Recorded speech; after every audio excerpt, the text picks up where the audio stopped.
Okay, very good. Okay, comfortable? Yeah, we're good now. So, where do we start? Yeah, okay. So what is this episode now? I think you mentioned 5.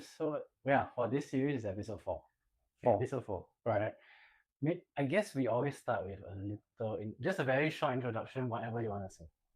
Um, okay, where do I begin? I think we've been friends for many years. I think 20 years. We have been in the same school. Yeah. We did the same sport. Yeah. Yeah, so it's been a long time coming. Yeah, you know me as Chiew, and then when I started working, I called myself Max to make it a lot easier for my suppliers and clients to like say my name and remember my name. Yes. Yeah. So yeah, maybe. That's good. That's okay. good. That's okay. Good. Yeah. No, that's definitely better because I can tell you, right, with Chinese names, I'm very bad also. But because I knew you for so long, Yes. it's easy for me. Yes. So yeah. Let's see. Where shall we start? I think what I sense is like what we really connected on in the last couple of times we caught up is really this idea of growth. This idea of growth, this idea of learning. And yeah, I feel very strongly towards that, of course. And I can see that it has also affected you in some ways. Yes. Actually, ever since I started working, like all I really care or think about is about growth, either in a business or in my personal journey as a person, or now as a father, as a husband. Yeah. Right. So I always felt that growth is or rather changes. All right, growth comes with changes, and changes also come with growth. Yes. And I think this has been always my value that I really strongly believe in. And then so over the last couple of years where we always chat, it's always about growth. And every time we meet up again and we talk, I felt that both of us have always have changed and have grown through our various parts of our life. So like initially in the past we were all about sports, about like training, getting better to win. And now as like when we were both working, it's always about like for me it's really about growth, changes in the business and to help the business grow to new heights. And for you, I felt that it always about there was this phase of time that you were very like more health focused. You want to be very conscious with what you eat and what you do on a day-to-day basis. And yeah, so it's really like we keep on changing, and every time we change, we are learning something new. Okay, so I'm thinking of a question now. So is you said it well, right? We have changed so much, and every time we meet, maybe we are changing also. So why? I guess then we could also compare with, we also have friends who, I won't say they don't change so much, but maybe less. And we also stay friends with them. So maybe not which one is better, but you would imagine if somebody keeps changing. Usually when people make friends, it's because they connect with somebody on something, right? Shared experience or same environment. And usually it also it could be the case that when people change too much, that they don't stay friends. So maybe the question I want to ask is, how come we still stay friends? or if you have other scenarios where you also have friends that are evolving, how do you stay friends, or why do you think you stay friends? Okay, so both of us have many friends, right? Yeah. And then we like I think it's about it's not so much about whether if you change or not, but it's like at that point in time and at the phase of life that we actually share common interests, and then that is the common denominator. So every time when we look back look back at the times that we have shared or spent together, and that memory still remain intact. And then for us, it's like whenever we come together again, we do talk about reminisce the past, but then also we share about our current things and current experiences that we have. And then I just feel that I think why we still stay friends is because we have a common denominator. We have a shared experience that we both value and both enjoyed together at that point in time. Yeah, I see that. So I guess what I feel, right, when we say that also is, I guess the one relationship for sure that changes with time, because this person is definitely changing, is a child. Like when you have a child, this is one of those relationships where this person is changing, is learning, changing, evolving. And obviously I won't say I would say obviously if this child changes in a way that we don't like either, we also don't say, ah yeah, then I don't want to interact with them. Right? Right. Maybe with a friend that might happen, but with a child, I would suspect you would try your best at least to maintain this connection, right? I think it's also about embracing, like Okay. both of us Yeah. we've been, as in how say we've been friends, and not just about our friendship, but Yeah. we're our partner, right? Yeah. We are both, as in we both dated since we were very young Yeah. age, and then after that we got married, and now we have kids. Yes. And that whole journey of being in a relationship, we also see changes with each other, right? And then you just embrace the change, and then like adapt to who the person is evolving. And I actually quite like that kind of idea that we are evolving together. Yeah, I definitely like that. And I feel like it's because both of our partners also feel the same that it helps a lot, of course, right? So I mean I could imagine, obviously, if you had a partner which said, no, I'm happy where I'm at and I'm contented, like how would you react to that? And it's okay to be contented, I feel. And then even when you're contented, you are still living life. So when life do happen, you are experiencing different things. You have new environment, new friends. And then when this kind of things do happen, unconsciously you're actually changing. You are actually evolving, even though you're contented. Yeah. So actually the experience is also new.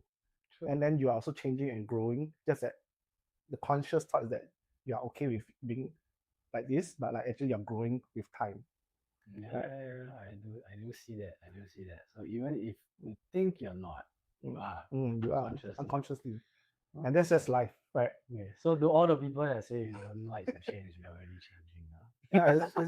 It's the environment, right? You see, of course there are minor changes like day-to-day life. Yeah. There's nothing critical. But look at this current day and age. Actually, with all these very crazy things going on, you have to adapt. And then you have no choice but adapt. Yeah.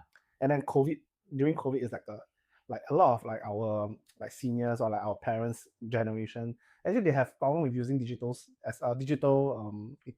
devices like phone, SIM-pass app. And then the government and COVID happened, and then it made it mandatory, right? You have no choice but to adapt. And then I think that's changed without your conscious thought of changing. Yeah, so these are skill sets that you are learning and growing, whether big or small. It doesn't have to be a crazy AI thing, right? It just be just simple as using a phone. It's also change and growth, right? So they're just changing and growing, but just that of the scale of growth is different. Yes.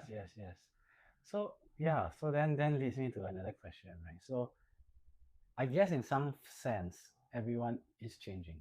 Maybe the pace is slightly different, right? Or the perception of how much they're changing is different. So I guess what I'm going to ask is, I guess sometimes there's friction when if somebody is perceived to be changing very fast or a lot, and it becomes uncomfortable for the other party, right? Whether it be whatever, it would be a relationship or a friendship or a family member. Like, what do you say to that situation? I guess it really depends on the stakeholder or whoever that is. I think if it's of a significant partner, I think that will of course make your. I think you have to if it's a significant partner, I think then there'll be communication that's involved, and then you then make a decision based on that communication, whether it is to proceed with that growth journey, like super growth journey, or it's the same as any other business, right? So there's a board, there's a shareholders, and then it's like the direction of a company. So that this director wanted to pursue this, but the other director don't want. But it's about the communication that happen in that whole setting, and then one has to make the decision, and then we just take off. That's like that. I think. So whether or not they still remain intact as friends or as the same board, I think it really determines at that kind of time whether if they still see the value in each other. Right. So I think it's just a decision after it's communicated, and then that's it. Yeah. So I think you touched on a very good point, right? Communication is key. Right. I feel like this is something that I have realized in a very strong way, right? I mean, we think that we communicate sometimes, but the truth is maybe not so much, or not as much as we should. right? I think in a family setting is the most obvious, right? Mm-hmm. Because we will definitely have cases where, you know, I mean, I guess I can think of two very obvious scenarios. One where you you have known this person for all your life, right? 30 years, whatever. And you would think that this person knows your preferences, your likes, and all that. Mm-hmm. So, but of course, no, we knowing ourselves as well, we forget, right? Or we at the moment we forget whatever it is, and that person might be upset because they're like, "Hey, you already know me for so long. Don't you know that I like things neat, for example, right? And you are the opposite." And but we also know from the other side that it's not intentional, right? Mm-hmm. So, but then because of this lack of communication, because we assume, hey, you know me, ma, and I know Mm-hmm. you, and then that's where conflict sort of happens. Mm-hmm. So I feel like it's even though somebody I might know, even if it's like Agnes, like who knows me for so many years, like I catch myself sometimes saying, hey, you know, right? That I like that. Why do you still do it? And I'm like, maybe I won't say it's unreasonable to be upset or angry, but I would say it's more like that just gives me the signal of like, oh, maybe I should just remind and communicate that this is important to me, Mm-hmm. right? Because everyone has different levels of importance for certain things as well, right? That's what I've realized recently. I think that's one. And then the other one is, I guess, in a family dynamic, there's also a lot of this, like, at least in our culture, I feel like there's a lot of this tolerance. Mm-hmm. Somebody does something, of course, you don't like it, but you're like, it's a small thing, so you tolerate. Mm-hmm. But I guess the real issue is it's this small things power. Yeah, yeah. You tolerate. And then at some point, it sort of comes to the head, right? Yeah. And so then my reflection on those situations is that this could have been prevented way ahead of time because it's okay to express so-called a negative emotion to a family member. Mm-hmm. Even if you love them, it doesn't mean that you love them less if you tell them, hey, I don't like that. Can you please don't do it again? Right? Mm-hmm. But of course, in our minds, like, no, no, no, they're family, I love them, so we tolerate. So again, I won't say there's a right answer, Yeah. but I guess my reflection is that communication, since you brought it up, I felt like communication is such an important thing. Mm. And in our culture, I guess, it's always erring on the side of, hey, you already know each other, right? Like, just tolerate, right? Small things, just tolerate so that we can live harmoniously, right? Mm-hmm. What do you feel to those things? Lah? I completely resonate with you, and I just have so many experiences. Right. Not just myself, but like I'm sure all the married men out there, or like all the boyfriend girlfriends out there. I think we all have this we have to go through. It's just part and parcel of life to go through this phase.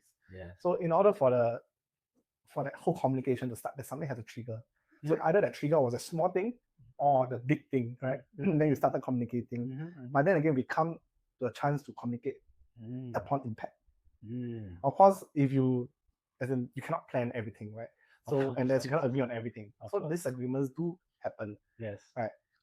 And then with that disagreement, then the communication starts. Yeah, I guess it comes back to that communication. Of course, there are, as in, it's just sometimes just very how to say, can be tricky at times. Of course, it can be tricky at times. Yeah, and I like how you phrase it, right? Because you're saying when there is a trigger, then you have a chance to communicate. I like that because that means actually the trigger sounds like it's bad, right? Because it's like, oh, it's annoying or it's not a good feeling. But in fact, actually, it brings you to an opportunity, which is good, right? To communicate, to learn more about each other, to share and express yourself. Yeah. So I think then they will understand. Yeah. So if we can just focus on the fact that a trigger might not necessarily be bad, precisely, it would be so much easier. Yeah. To have arguments because they are going to happen. Yeah. Right. I guess what I say to Agnes is, I give the example. It's like all the marriages in this world, the ones that work and don't work, all have arguments. But what's the difference between the ones that work and ones that don't work? It's not that both also have arguments, but what's the difference? The difference is how they argue. So in fact, we should say if somebody says, "Oh, my marriage is perfect. I don't have any arguments." in fact there's a sign that it's something wrong, because this is in some sense not normal. Yeah, they're just living harmoniously together, but just are they really harmoniously together? Yeah. Yes, exactly. And the other way around, right? If you have a lot of arguments, doesn't mean you have a bad marriage or a bad relationship. It's about how every argument is just a chance to understand each other more. Yes. Using what we said just now.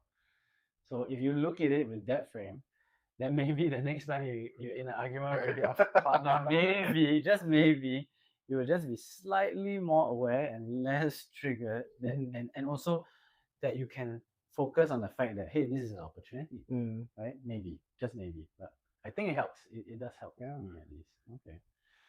What else? I mean, so what else what else have been like on your mind, in the recent days or weeks? I think we maybe just tap a little bit more on the change. So like we've known each other for so long, and I saw your changes. Like your changes are quite drastic. Okay. For one thing lead to another, right?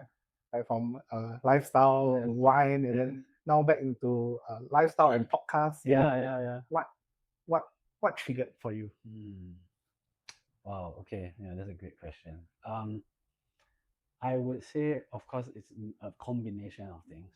If I was to focus on a few of the main ones, I feel like this is something that I've discussed it with Alfred, for example. Is this concept of curiosity. Right. I'm just a person that is innately curious. Like, I just want to know how things work. I want to know how far I can go with something. And I've realized that this curiosity, of course, I'm not curious about everything. Like, there's certain topics that I'm less curious, at least. But what I'm sensing is that there is things that everyone has many interests, and everyone has different sides of their personality. And for me, it's just these sides want to come out and play in some sense, right? So it's like when I do different things, whether it be wine, for example, certain parts of that personality can show. And then, so when I move into things, it seems drastic, but from the core point of view, it's not. Because it's just, oh, this thing allows me to express this side of me, right? Whatever it may be, it could be podcast, it could be playing a musical instrument. I don't know, but the real point is, it's not the thing. It's more that it can bring this part out, right? I feel that is what brings me to things, because I feel like all the things I've done so far, they are not so much like, I wouldn't look at something and say, oh man, I can make a lot of money, or it's a great business opportunity. Of course, at times I would have this thought, but I will say, generally speaking, the things that I do, it doesn't start from that point, right? It will start from the point of, like, for example, the health one, I think is a very good point, right? Because that journey started almost 12 years ago, right? And so that's quite a long time ago. From that until now, for 12 years, only until last year, then I'm sort of, in a direct sense, involved in the medical industry. So if I was thinking about, could I make it a business, I suspect I would have done it earlier, right? But I think it was more like, wow, there's something interesting there. Wow, it can help me. And then at a certain point, I guess, then the normal thought is, wait, if you can help me, then you can help others, right? So the first people you help are the closest ones. And then you're like, oh wow, it helps them as well. And then obviously at some point you're like, wait, obviously running other businesses, so you understand the concept of, if you're going to give value to someone, that could be exchanged in terms of monetary transactions. So you're like, yeah, maybe there's an opportunity here. So then I just explore. So I mean, literally just ask questions like, what does it take to start? What is the environment, the cost, the competition? And then you realize, hey, actually there is a gap. And then you're like, okay, let's just try, right? So I think this is the concept, especially this, like, this one, of course, I understand there are people that go into the thing saying, I'm looking at this to be a side income, or to build my personal brand or something like that. And all those things could be true and could be good. I think when I started this, it was literally, I'm just curious. And for whatever reason, it drew me. For whatever reason, it drew me. And to be very honest, I mean, we mentioned just now, I'm not a person that really likes to be in front of the camera in the sense that I like my private life, right? But at the same time, just like all the things we do, there are portions of it that we might not prefer, but that doesn't mean we don't do it, right? So again, I think with this, what I've discovered going on the other side of the camera is that there's a lot of rewards to be had as well. There's a lot of new experiences that would have never gotten if I didn't take this step. Right. Can I say that your ultimate purpose while doing this change is out of the curiosity that if you start off this, if you start this, what are the potential upside you can get? Yeah, I think that is a portion of it. I would say, well, let's try to get more specific. Okay. What are you asking here? Okay, so whenever we start to do something, we have like a purpose generally. Yes. And then for you, I felt that your purpose was just out of curiosity, which is like very different from a lot of. Yeah. So okay, yes. So to answer that particular question, then yes, in terms of this podcast project, I would say it's mainly driven by curiosity. That's true. But maybe let's talk about the other points. Since you really recognize that curiosity. Because I'm also very curious, and I even though like how to say like I just shared like when we first reconnected back after school days, right? Yes. After so long we reconnected, and our first meetup was like I was very busy at work. I was having operations. I was hustling day in day out. Yes. And then you shared with me what you have been doing with your life, and then your one thing that you shared with me hit me really really hard in the sense that if everything is going well, why are you still putting so much emphasis on the same thing, doing the same repetitive thing day in and day out? So I couldn't resonate at a point in time because I was in the ops. Yes. I was doing the job. I was doing the things that required me to learn and develop, and of course to run the business. And then you were sharing me, if this business unit or this department is running by itself, why am I still putting so much emphasis doing the same thing all over again? Right, and I think that hit me really hard. And till today, I still remember it really clearly. And I think it has shaped the way how I do my work till today, right, in a good way. Yeah. So, and I've been exploring. I say what I'm doing in the operations. When I was focusing on running operations, but I no longer do the same thing as what my managers are doing. So I'm doing things differently, like strategically. How can I improve? How can I grow? How can I change to make it better?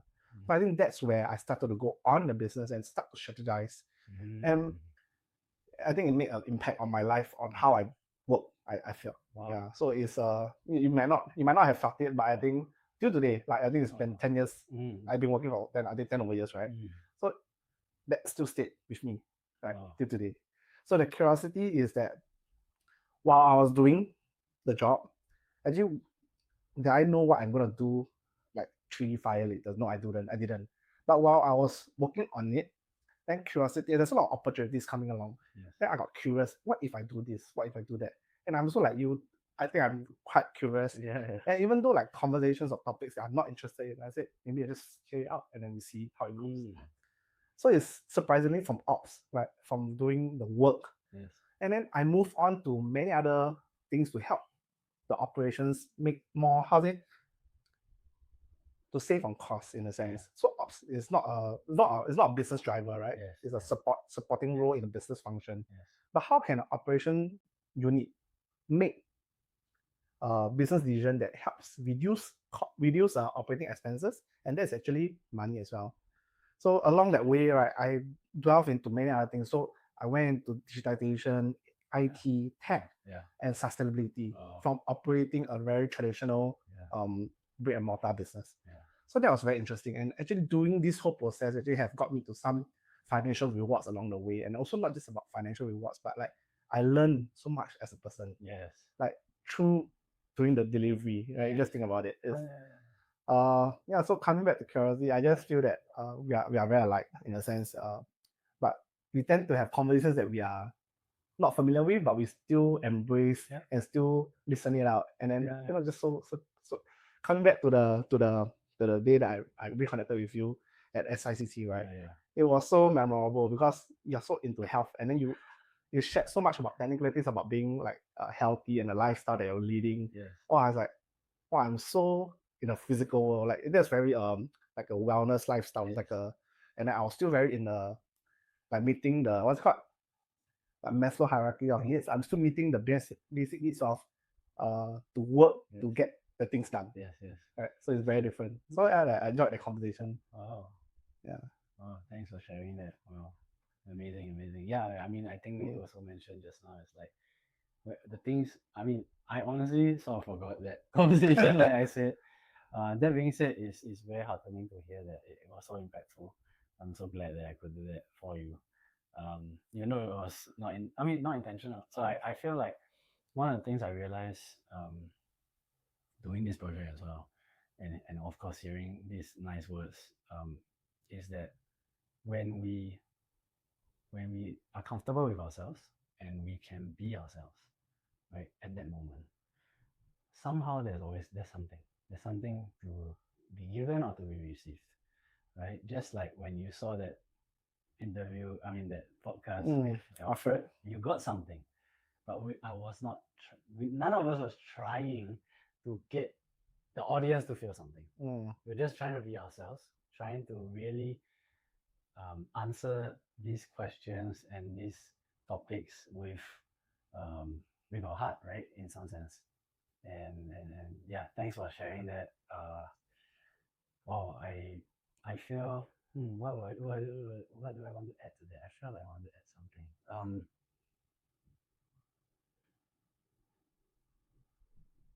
Yeah, so I think you talk about those needs, and you talk about like people being in different places. I think that's quite important because I feel like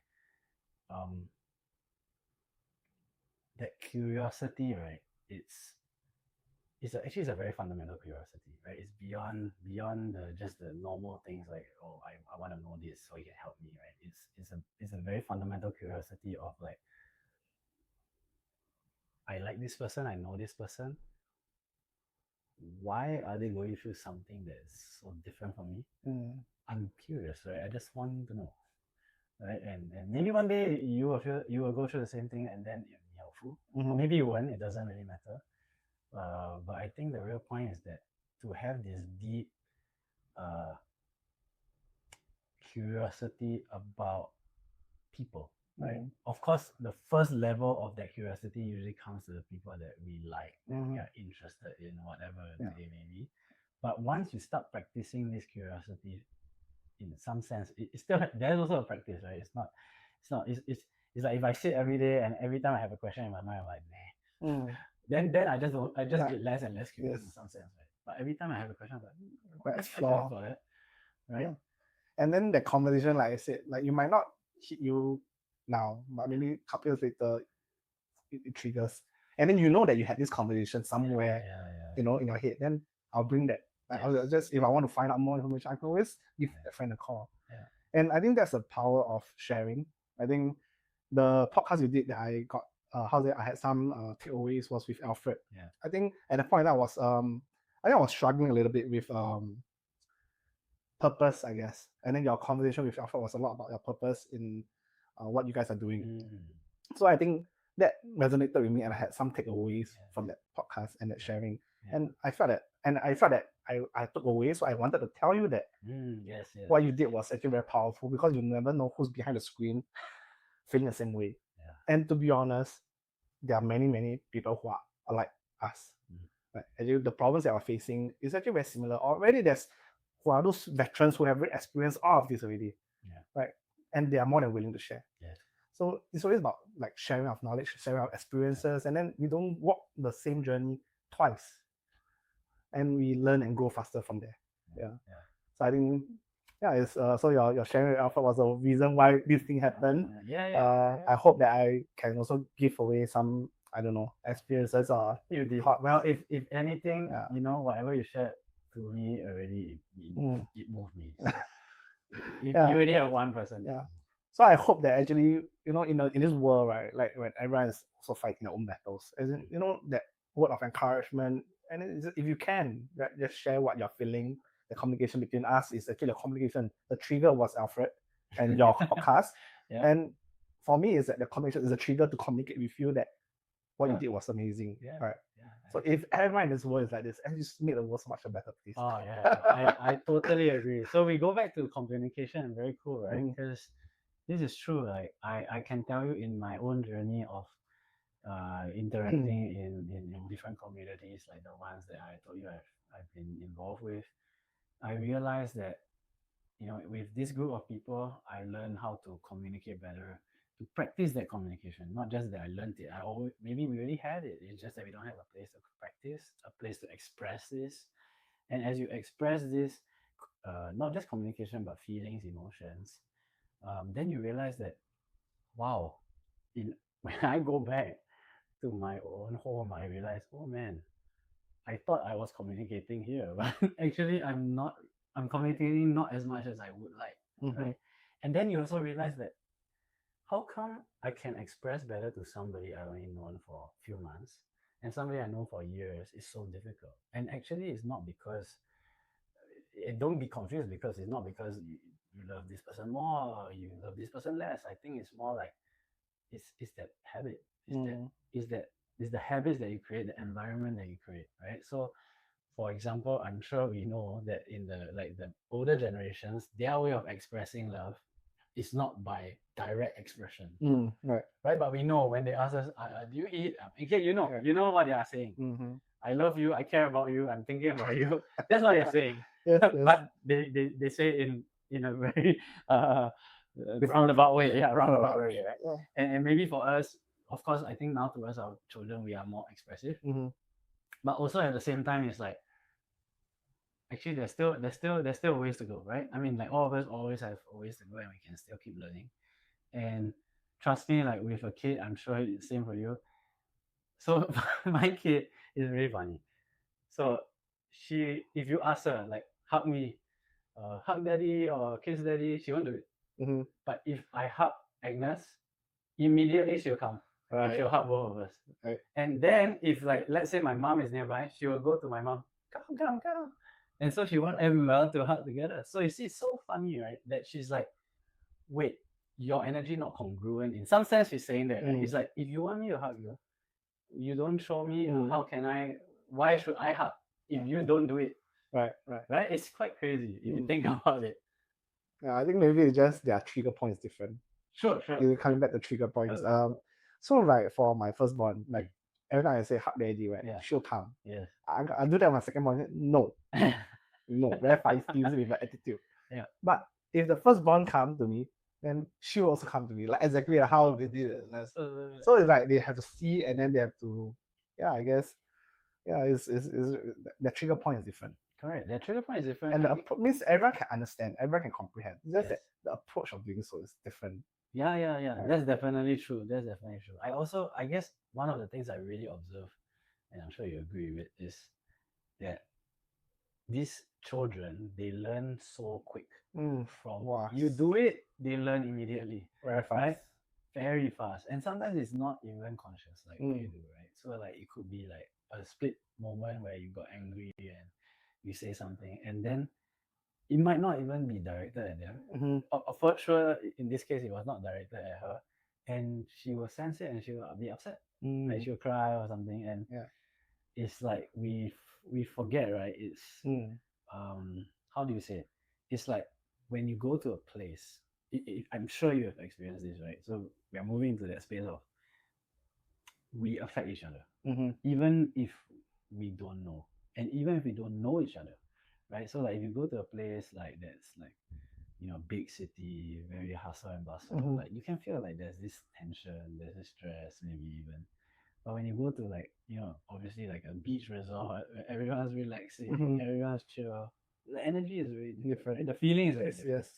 So in other words, right, in our own homes, right, we need to be aware of this environment we create.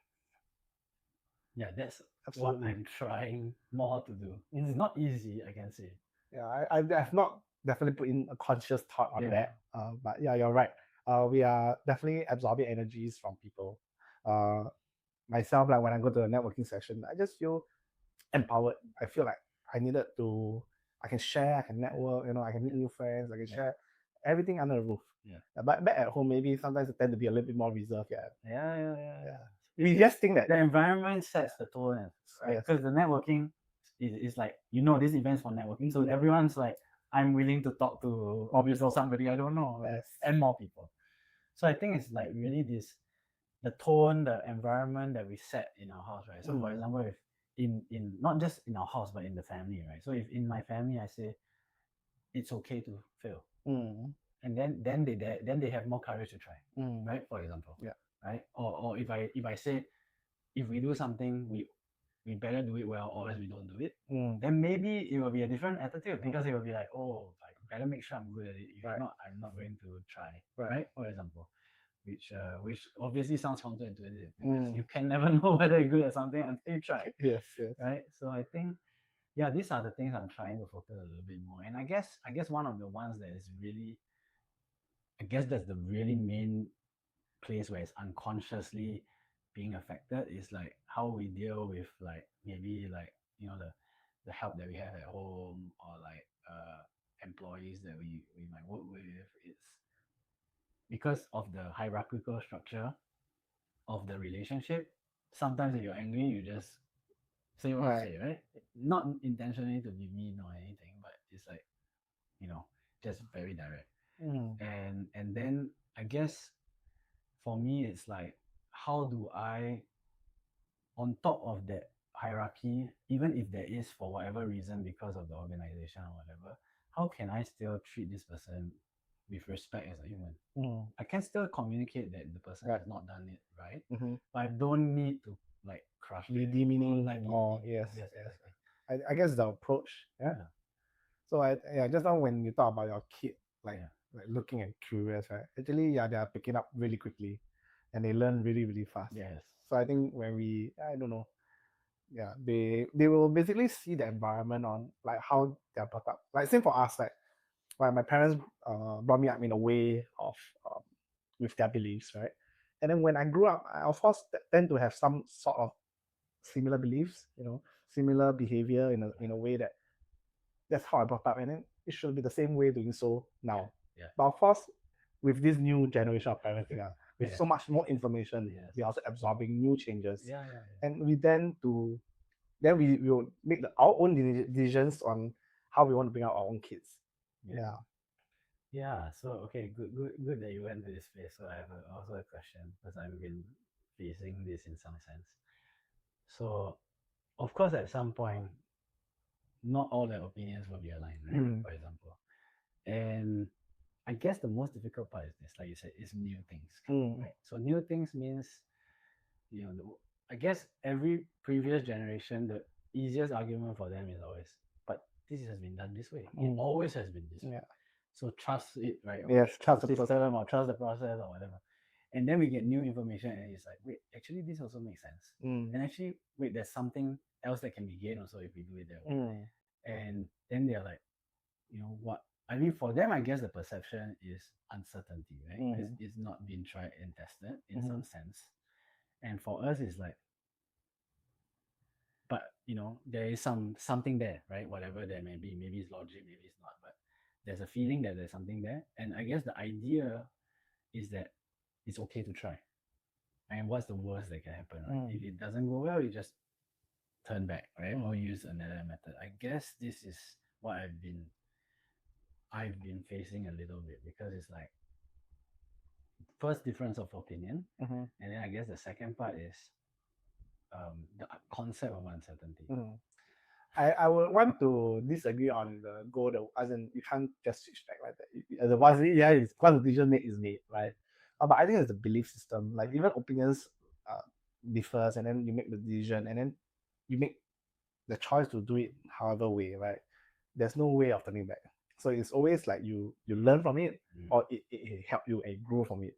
So it's like a learn. It's same. I use this concept everywhere I go, at work, at home, or in any setting, because so I'm very pro growth, right? So I think to me this is like learning lessons, and then you just adapt from there.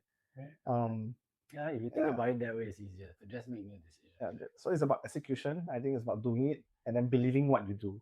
Yeah, so that's what I was actually going to, and great that you answered Yeah. because I was just asking like when you're doing something new, and the people you care about are saying we don't know about it, maybe don't do it. How have you the conviction to continue? Yeah. Right. So you answered it really really well. So it really depends on who that person who shared with you, right? If the person who have not experienced the same thing as you, of course they'll say it's high risk. Like we had this conversation on this, right? Yeah. So it's like, but then another person who have been through this who just said that actually it doesn't really matter. You just make a decision and then just go forward. And then so who is the one that is sharing this experience with you do matter, right? And at the end of the day, it's about your belief system. It's like contact sports. Actually, yeah, I feel that sports have played a big part in my life, a very, very big part in my life. Like you'll never be certain. Like there's so many uncertainties going around, but you still like for us it's bowling, right? Yes. So it's like everything is the same. Everything is the same. It's just you that is different going through the motion of throwing the ball and hitting the pins down. But that belief system on there's so many ways to make that adjustments or make that change. But you just have to believe it. And then from there, one shot after the other, and then you put emotions aside, and then generally it will be actually we have a positive outcome. I like that example. So because the first thing I think of is when you play a pattern, there is so many ways to play that pattern, right? There's no right or wrong. From the outside, from the inside, from the middle, with surface, without surface, all those things, right? And the answer is it could be multiple answers, but you have to choose one, right? And you have to go with it, and that might be even the wrong one, but also to have the knowing that you must adjust. It's like when we first started to the game, we start the game, right? I'm just to make it more layman, thinking of the way more layman. Yeah, and before you take a ball and throw, you have not experienced what's going on. You don't know whether it goes straight, will it turn left, will it turn right. You don't know. Yeah. But you still do it anyways. Yeah. And then from there you make the decision. So there's no wrong decision, but the first decision is to make you learn to make the second decision better. Right. So it's like you never be fully ready. You wouldn't have all the answers. You just go with it. I like that. Right. Yeah, and I use this analogy a lot because you still have to take action. Yeah. If not, the time is the clock is ticking. I like that. I like that a lot. So yeah, you're right, and that's actually what I've been feeling as well. So how I say it is, you know the general direction of what you want, right? Like when you play a game in bowling, you want to strike, right, for example. You have the general idea. You want that to happen. You're not sure how it's going to happen because, like you said, you might go straight and turn, or you might be throwing from another place and then turn more. But the point is that you don't need to know. You just take the decision that is in front of you, right? The present moment, you have to make a step, take that step. Yeah. So the general direction, yes.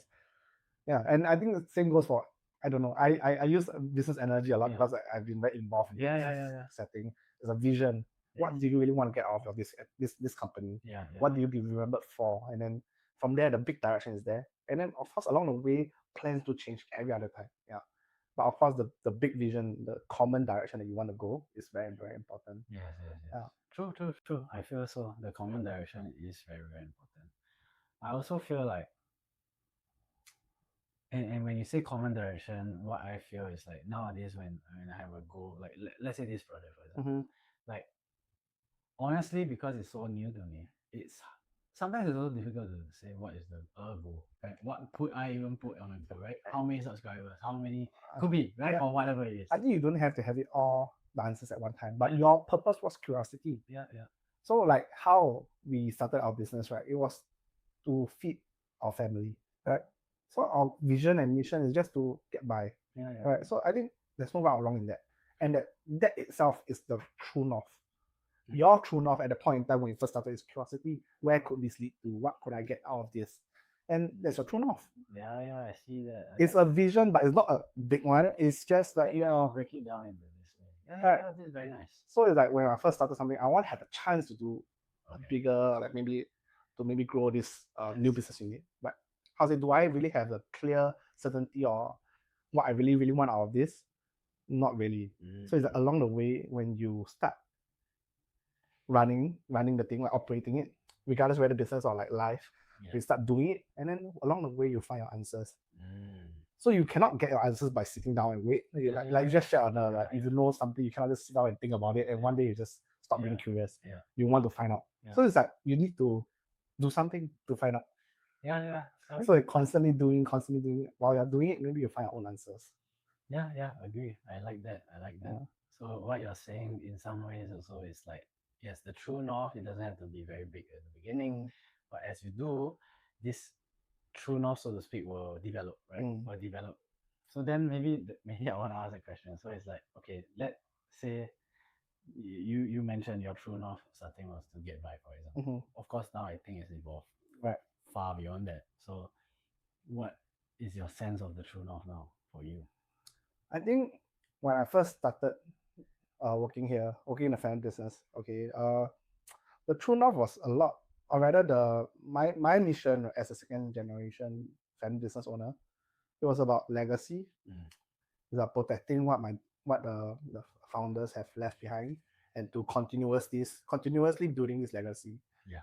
But as I been here for a long while, this same legacy may not be this legacy. It can be many other spin-offs and many other variations and opportunities that is still leading a family legacy. But it may not be through this business. It may be through other forms. No, I like that. Through values, through philanthropic activities, or through, I don't know. There are so many ways to preserve legacy, right? Yeah. So, in my when I first started working, so this business silo was the only silo that we were thinking of legacy. But now it's not entirely true. Of course, it's still to make the family how to say preserve a certain kind of legacy for a long time. Yes. I think that's what I've been dabbling with on a more recent activity. I've been thinking a lot about this space. Yeah. Not just about my family, not just about my current family, like with my as an upstream, but also my internal family, my downstream. How do I want my legacy to be? Yeah. I see it. I see it. Yeah. So a lot of times I've been building in this space, like, so the purpose of why am I building this? Does it resonate with what I really want in my life? I guess okay. So let's we go that topic. So I also think about it a lot in the essence of what this action is doing, right? So and of course we have seen many examples out there, right? The person who decided I will donate everything, for example. Then you have also people who give obviously everything away to their kids, or then there's also versions where they skip one generation so that they make sure that one generation doesn't squander it. They split the one generation power one side. And then there's also one recently where they gave to the daughter-in-law because he says that the sons are bad and the next one. And actually my reflection on all these things is like there is no true answer. There is no true best way. But every way could entail good or bad. Right? And for me, I guess let's speak of maybe the bad ones are maybe more obvious. Which is I guess one thing that I always, and I think we should recognize it to a certain degree, there is a fear, and fear is not a bad thing, that your actions will obviously impact them and might impact them in not a good way, right? For example. So if you give them money, so much money, they would almost lose purpose at some level. Because I could only imagine, and I've surely seen it myself in some people that I know, or even I'm sure you've also seen it in some degree, which is if this person, even if this person is like a top doctor and is earning 1 million a year, for example, but somebody gave him $1 billion, like just in terms of his monetary earning, it's insignificant to what he has. So would that rob him of meaning in some? No, I wouldn't agree on that. I feel like in any financial driven goals, or definitely will not be as lasting, I would say. I think the purpose of as in the doctor, right, is a calling. The reason, I guess, when he decided to be a doctor, I think there's a calling. And then so I think regardless of how much financial funds he has, I think it doesn't really matter anymore. It's about doing what he believes in, and doing what he believes. Yeah, I think if it's in that energy, yes. I think it doesn't matter how much he's earning, because his belief is that. That's what I was thinking of, or what I was sensing, is that there are many cases where So, for example, even if you put it in a trust, then obviously trust has certain rules for this money to be unlocked. And I guess whether there's set rules like a trust or unsaid rules, like the pressure to continue this legacy, the real point is that I feel like you have, any person who is intelligent knows that they have to jump through certain hoops to get what they want, so to speak. So it doesn't even matter if your hoops are, oh, you need to learn how to earn money by yourself, or you need to learn how to work in a normal job so that you can understand how the rest of the people live, for example. Once you've gone through those hoops, just like if you did something that is mandatory, like for example serving the country, for example, it is not by choice but it's mandatory.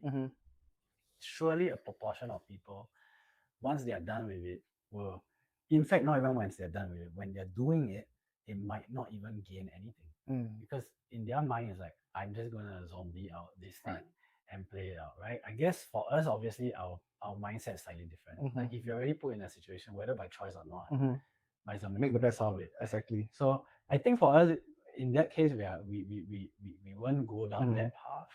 But there's, I guess, in some sense, my fear and my worry is that I sense that many people go through life, and even how good the incentives are, if it never comes from, like you said, Internal reading, you can never truly engage yourself in a real way, right?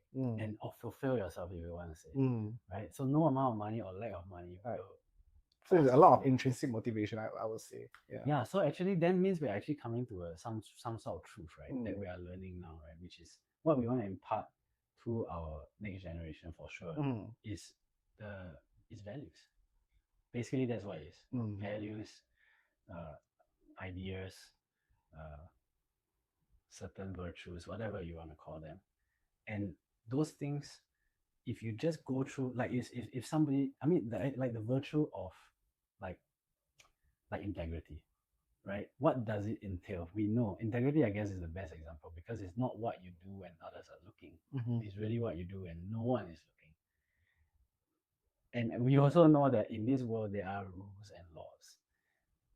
Does it mean that you can bend the rule? Yes, you can. You can even go very close to the rule. As long as you stay on that side, it is legal.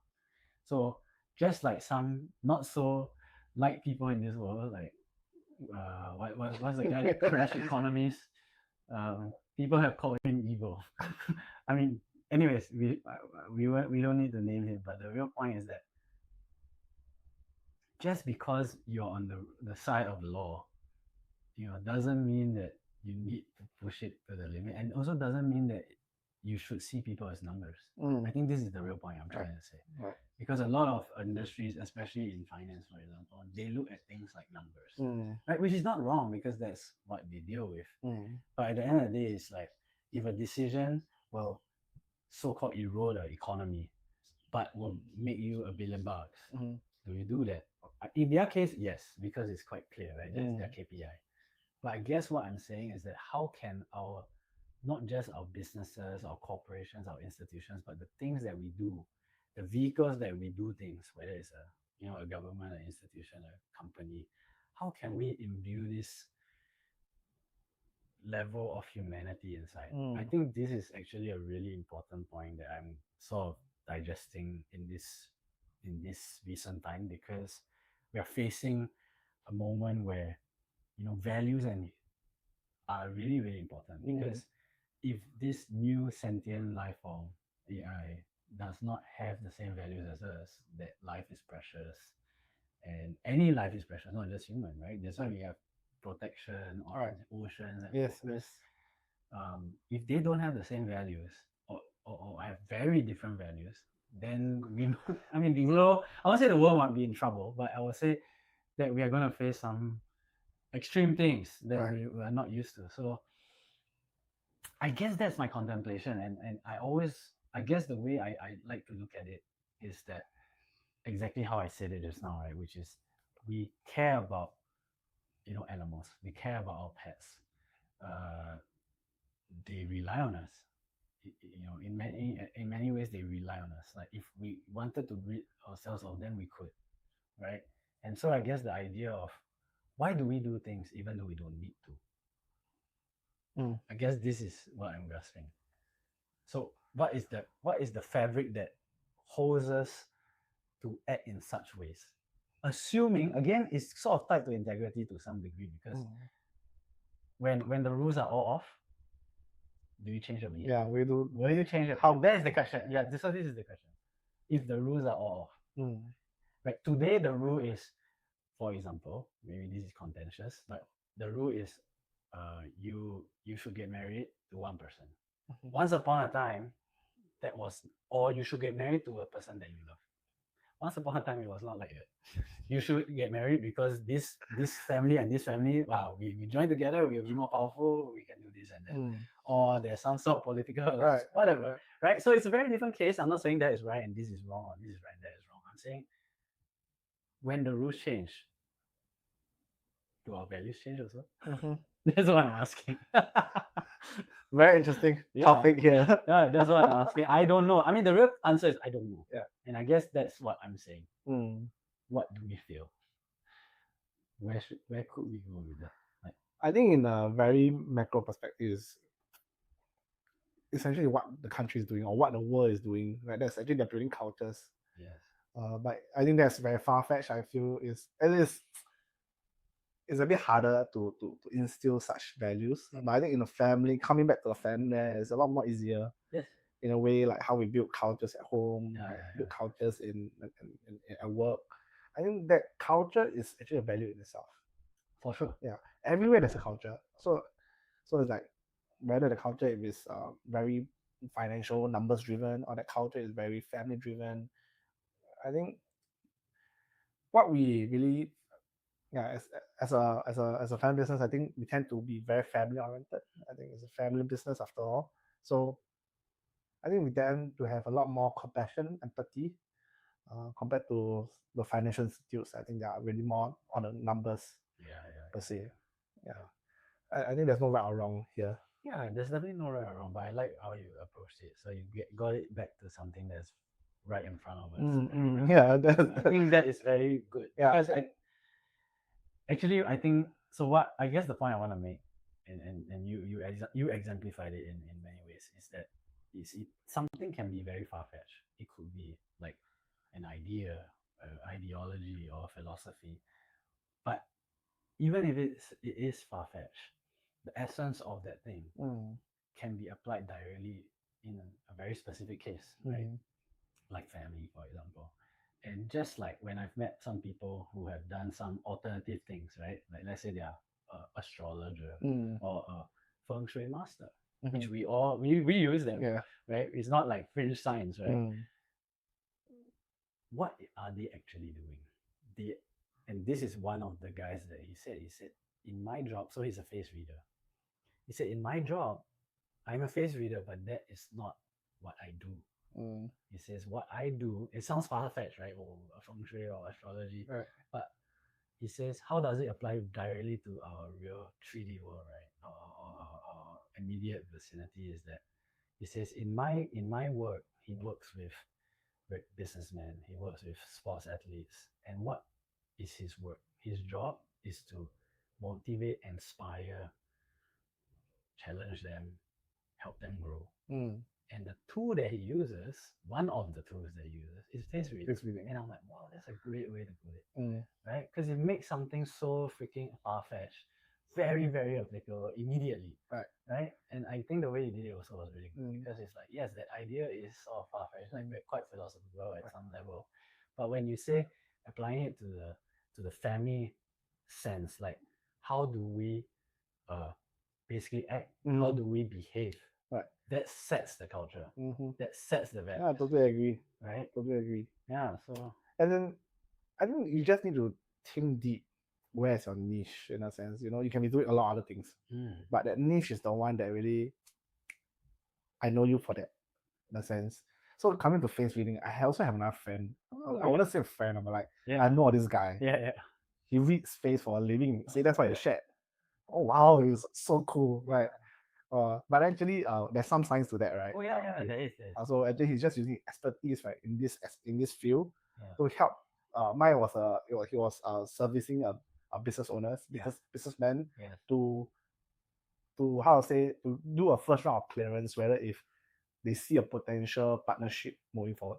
Okay, yeah. So exactly this guy, he does that as well. Yeah. So he was like, his clients were basically asking like, look, I'm going to hire this guy as a CEO, for example. Like that's 10 Right. candidates. Yeah, potential partnership. Yeah, then he was just like, okay, these guys are no go for whatever reason, and maybe these three are more suitable. Then, so it helps them sort of make a part of the first layer. So later.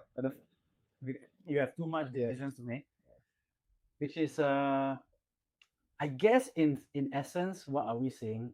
Of course, this is like a proactive move, right? So you're using somebody to help you remove a layer, for example. But in essence, the world and your life itself, naturally, random things, so-called random things happen that remove certain layers, right? Like you know, sometimes when we do business, it's like because something happened, we know we have to take this step, for example. But then we did not know that because of this step, it led us to another step which we would have never have gone, for example. Right. So I guess it's about trust as well. You know, there's a layer of trust. There's a layer of I don't need to try to control what I can't control. And I guess that really applies in parenting for sure. Because it's like, as a parent, it's so obvious that a lot of times you want something to happen. Yeah. And you know that the more you try it that way, it just doesn't. Yes, exactly.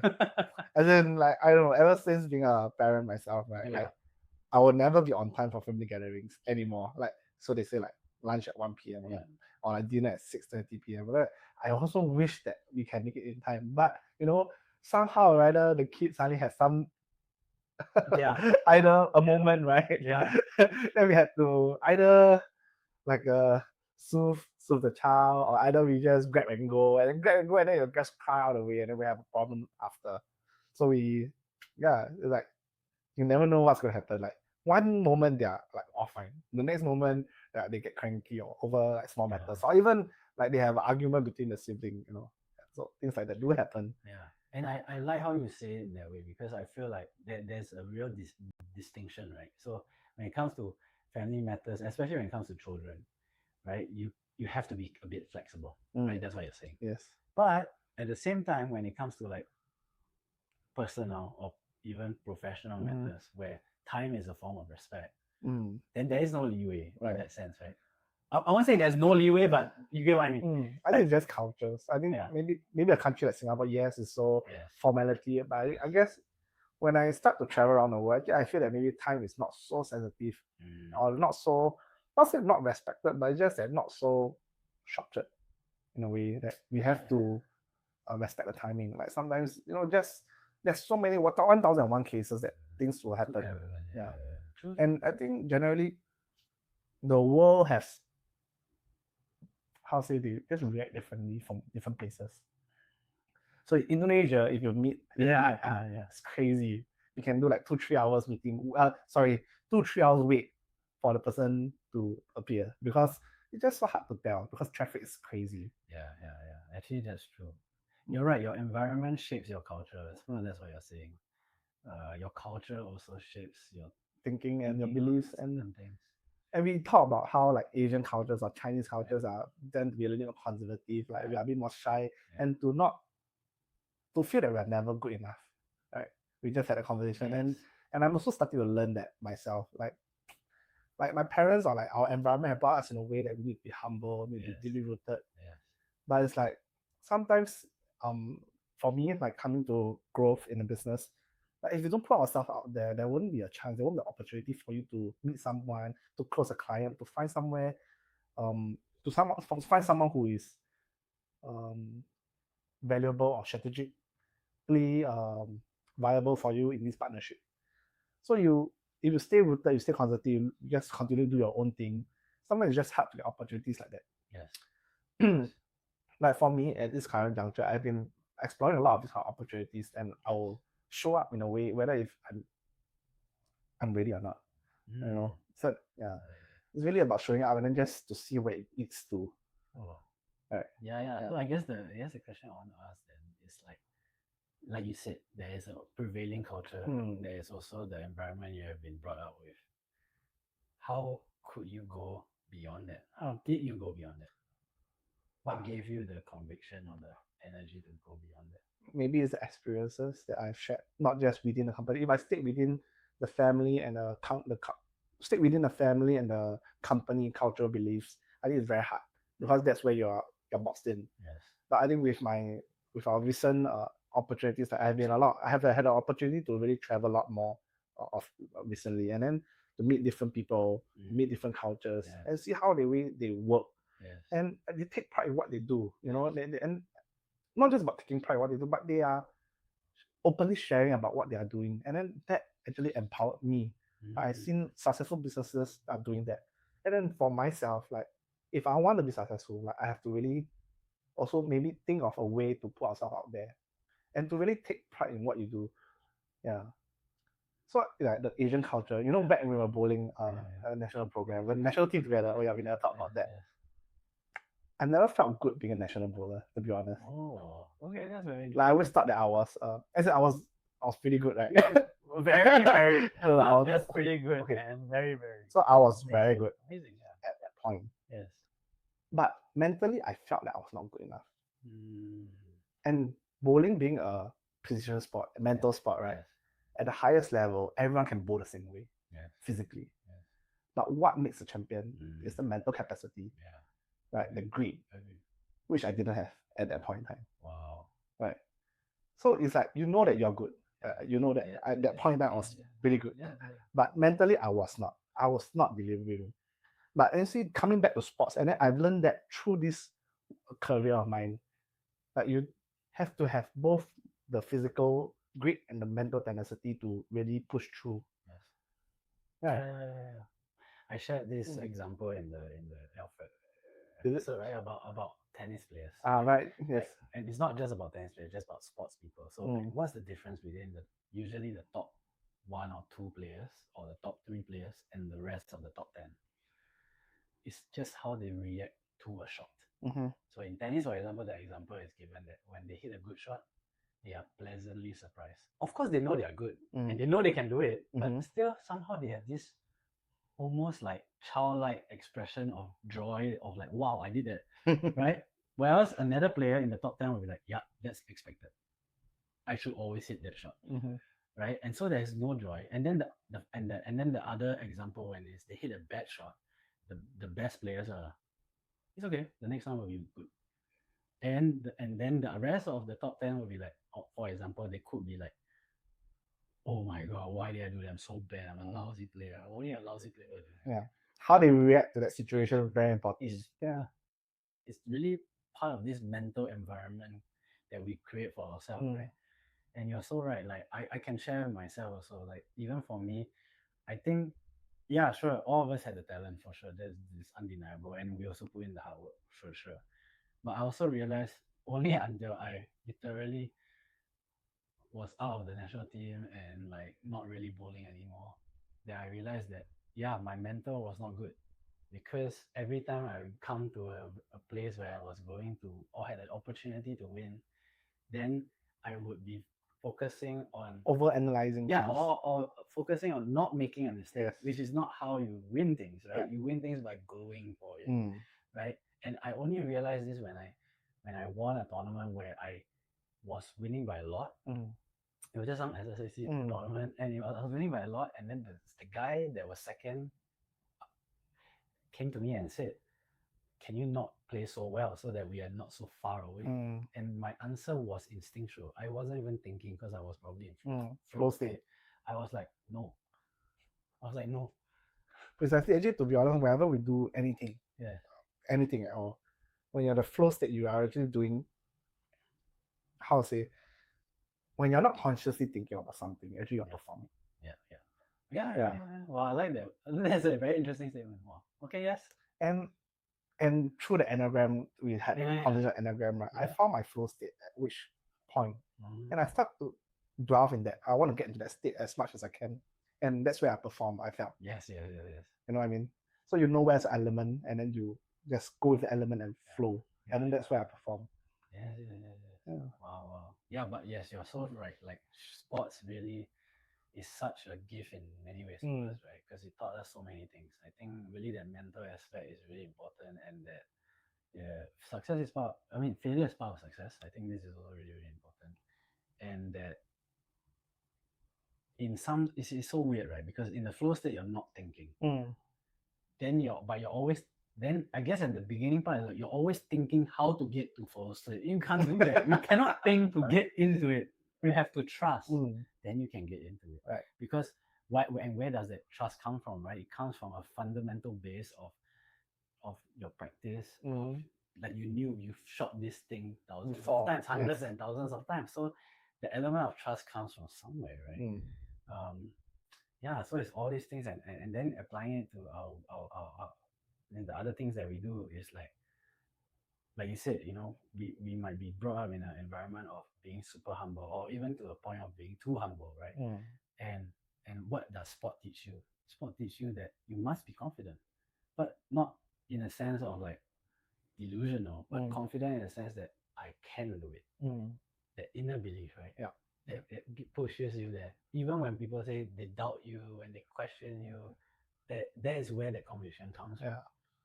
Then again, coming back to this, even the highest achievers of sportsmen or like business owners or family, like family, how to say, structure, the best of each individual, there's also self-doubts.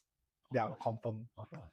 There are many self-doubts, and so I just feel like we just need to talk it out, and we just need to share that we are not on this journey alone. Like even myself, did a few spin-off, and there are times that you feel you're in doubt whether this decision is the right one. Yeah, for sure. Or whether if am I capable to even deliver something, or am I wasting my time here? But so like I was facing that uncertainty when I watched your podcast, and that's why I say I resonated a lot. So it is only normal. It's just for us to confront it and just say yes, it's there, right? And then we make a decision to go or not go. I think that's the most important thing. Okay, I have a sense of what I will name this episode already. Maybe courage. Maybe, I don't know. But okay, wow, that's what a great. Actually, what I wanted to ask. So this is what I wanted to ask. I guess now we're gonna wrap up a little bit. I want to ask this question. So I want to ask. It's basically the embodiment of what you have been saying, right? So you had that imagination of how this was going to go. You had an imagination, right? And even some doubt for it, like you said. But now that you have gone through it, how different is that feeling? It's just a friendly conversation, like just about like I don't feel like this is like any other interview. It just feels like two friends coming along. It can be in a podcast, it can be in a coffee shop, or it can be anywhere. And this conversation will still flow. And we had this conversation like this kind of feeling. Not just today. It can be any other way, any other place. But prior to this, I did share. Do I really want to show up in this podcast? I did share with that. I did share with you. Maybe I'll do it later. But you said, hey, come, let's set a date, and then we are just let's put on a date, and then I didn't let it flow, I guess. Oh, I love it. Okay, maybe. Okay, so now since you said that, maybe let's say this then. Maybe you have some message for the audience, because maybe they are thinking that as well. They're like, right. Okay. I wanna do something like this, or I wanna. If somebody asks me to do a podcast, like I feel like I want to do it, but somehow my fear or my doubt is holding me back. What do you say to that? What do you say to them? I think, okay, what I have to say is that I think the action is really very important, execution, and then it's to understand and also to know that this uncertainty and fear is there. But of course, within your own capacity, you feel that if it's the right time and the right place for you to be out here, and you have something to share that you want to talk about, or maybe your topic can actually help some other people who are facing similarities as you, unlock some of these barriers. And you mentioned one person that gets value, done. Wow. Yes. Wow, that's so powerful because it helped me so much. That's why I thought I would share that with you, and it worked. Cool. Super. Wow. Okay. Amazing. Anything else you want to say before we? Yeah, I'm so happy with this. I'm so happy with this conversation. Wow, amazing, amazing. I'm so glad. I'm so glad. Wow, like it's meant to be for sure. Yeah, I think that's it. I actually trying to think of like some questions that I want to ask every end of the episode. Mm-hmm. The last one we had some. Okay, maybe I want to use this one. So I think this one I'm curious to know as I keep asking this question what different answers I will get. So the question goes like this, right? It's if there's one thing in this world that you could change, and it, like let's say it's like a rule or something that you could change, and everyone sort of needs to follow that rule by hook or by crook. And the rule itself, don't focus on the rule itself. There is a law, is something that needs to follow, but the point of the rule is to increase something in this world. I think you mentioned some things along our conversation, but if there was one thing that you could increase in this world by people doing certain things, what would that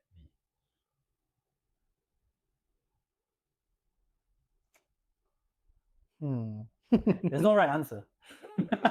What do you feel just at this moment, maybe? I wouldn't say it's a rule per se. Yeah, but just be a good person. Be a good person. Yeah, do good. Yeah, I think the world will be a really better place. I mentioned earlier. Yeah. If you have something nice to say, do say it. It's free. Yeah. Just a small effort, text or the WhatsApp. Yeah. It's something small might have, to you might be a small action, but to someone else might be a big impact. So yeah. So what I sense from that is kindness, right? Just to be a bit more kind. Yeah. I mean, daily. Okay. Wow, I love that. Amazing. Okay, thank you. Thank you. Okay, that's wow, what a good one. Okay. Super.